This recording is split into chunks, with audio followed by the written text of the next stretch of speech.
George Russell vainqueur, les deux McLaren s'accrochent et une fin de course sous safety car. Dimanche, c'était le Grand Prix du Canada. La première séance d'essai est marquée par une faible adhérence de la piste. Charles Leclerc en fait l'épreuve. Il a détruit sa Ferrari dans le mur, ce qui a provoqué un drapeau rouge. Du côté des autres pilotes, Verstappen réalise le meilleur tour de cette séance et les Williams semblent très performantes et elles se trouvent à moins d'un dixième du chrono de Verstappen. Du côté des McLaren, la monoplace semble assez mal équilibrée et les pilotes ont du mal à trouver de la performance.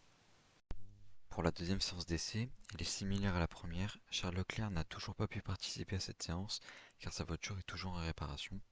Lance Stroll, quant à lui, casse sa suspension en tapant le mur des champions et les Williams confirment leur performance en étant toutes les deux dans le top 10.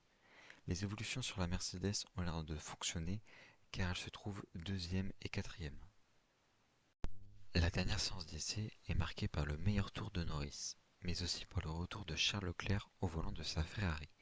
Ferrari qui sont d'ailleurs très performantes, elles terminent P2 et P4. Durant les qualifications, Colapinto trouve peu à peu de la performance et de la confiance dans son Alpine et réussit à se qualifier 11e, tandis que de l'autre côté du garage, Gasly lui partira 20e.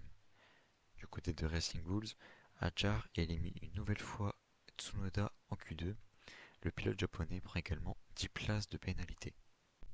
En Q3, Alonso se qualifie 6e devant les Ferrari.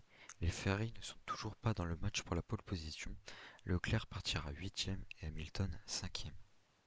C'est à peu près la même chose pour les McLaren. Norris part 7e et Piastri 4e derrière Antonelli. Russell réussit à signer la pole position avec des pneus médiums devant Verstappen.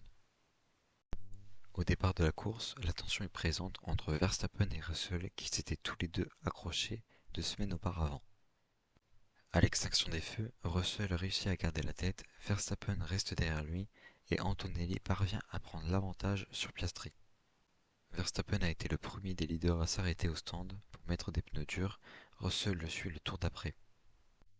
Du côté de Charles Leclerc, qui s'était élancé avec des pneus durs, il s'arrête au tour 29 pour mettre des pneus durs une nouvelle fois, un choix qui le laisse perplexe car il ne comprend pas et qu'il était content de la dégradation de ses pneus. Pour Hamilton, qui semble n'avoir aucune performance, ses ingénieurs lui indiquent qu'il a percuté un animal, ce qui a dégradé sa voiture. La dernière partie de course est assez serrée entre les 5 premiers, Piastri et Norris se rapprochent dangereusement d'Antonelli, mais il défend avec force. À 3 tours de la fin, Norris est derrière Piastri, il va tenter un dépassement sur la gauche, mais percute son coéquipier. Norris casse alors son aileron avant ainsi que sa suspension, tandis que Piastri réussit à finir la course, mais en ayant eu très peur. La safety car est de sortie et Norris a immédiatement pris la radio et a reconnu que c'était sa propre erreur. La course se termine sous voiture de sécurité. Nico Hülkenberg réussit une nouvelle fois une superbe course et finit 8e.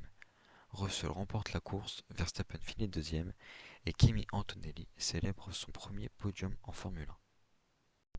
J'espère que la vidéo vous aura plu. N'hésitez pas à me dire en commentaire qui était pour vous le pilote le plus important de la course et je lirai tout ça attentivement.